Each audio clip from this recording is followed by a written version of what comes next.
And this session will be run by Dr. Bernard Weinstein.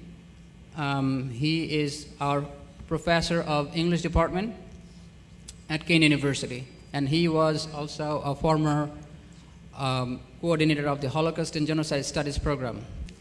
The first person who's going to be sharing his story is Dr. Abdul Momen, the ambassador of Bangladesh to the UN. And this is an average version. It was written in 1999 at the request of some of my, liberation fighters.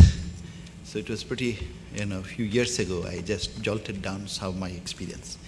From that particular write-up, I'll read only a small area. And that's about on April 20, 1971. I wrote the day of humiliation.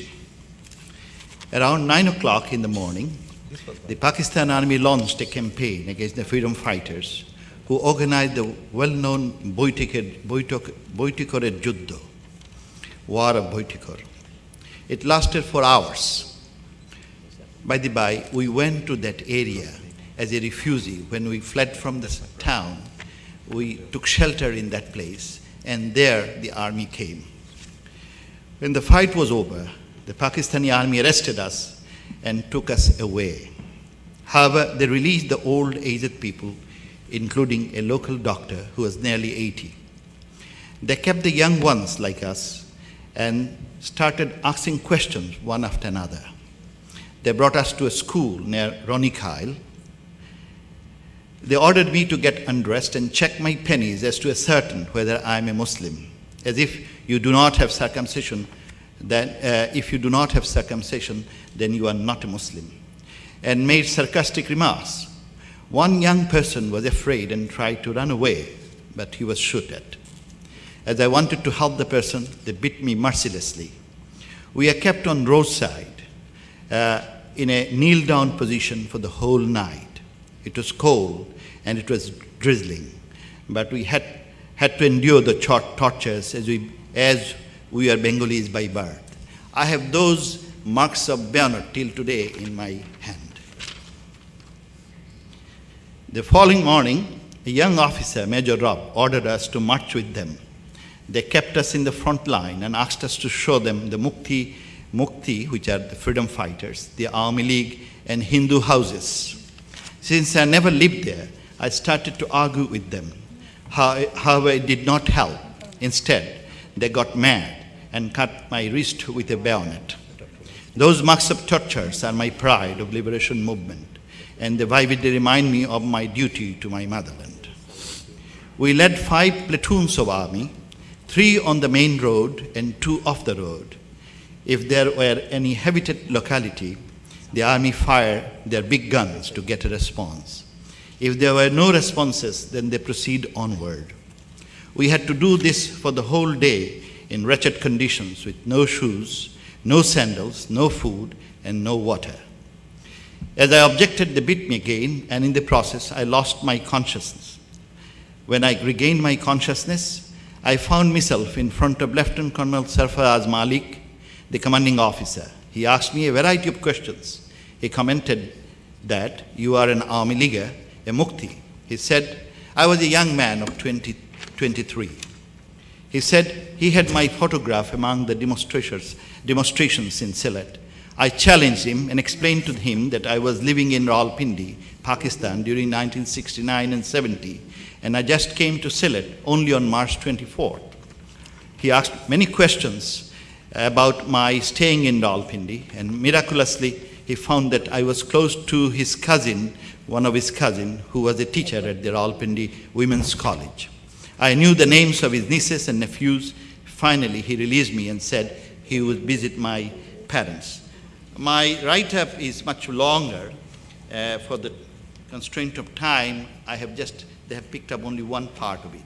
But I would like to share my last paragraph of that particular write-up, which published in 1999, and it is available in many blogs and also in some of the daily newspapers of Bangladesh.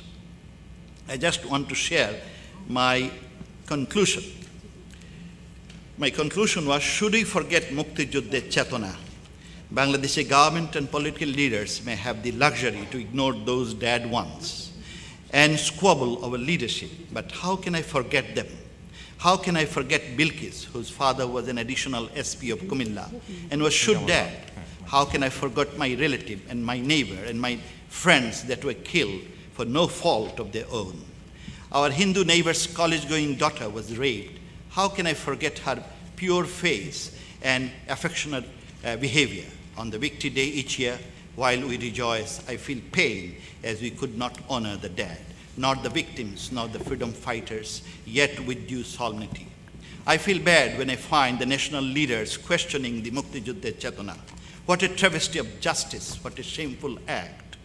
How can we make friendship with those that still refuse to accept their guilt and deny the existence of injustice and atrocities of 1971?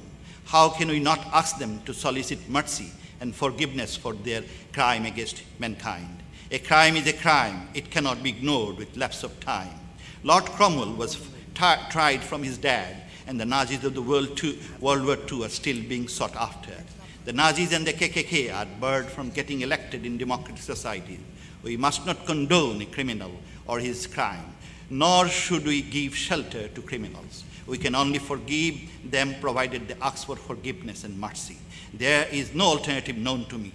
Those who believe in Islam know that even the Almighty Allah will not forgive those who have committed crimes against His creatures unless they forgive them first. Therefore, unless they solicit mercy and forgiveness and confess their guilt publicly, they must not be forgiven. If a group or a person forgive them or for a group or personal interest, then they share the same loath and disdain all dead. They cannot be our heroes, nor can they be the torchbearers of future generation. Mukti Juddhe Chetana is very simple and pure. It stands for justice and fair play in human relations. It abhors racism, intolerance, dehumanization, discrimination, and communalism that the occupation force represented. It seeks equity in society and equal opportunities for all. It upholds democratic values. After all, 1971 war was fought to ensure democracy and economic emancipation. Can we therefore forget Mukti Juddhe Chetana? We know that past is past, future is uncertain, and present is a gift of God. Since the present is a gift of God, therefore, should we not use this gift to the best of our ability to enhance Mukti Juddhe Chetana? More fellow feeling, more tolerance, better economic opportunities, and justice for all. Thank you very much.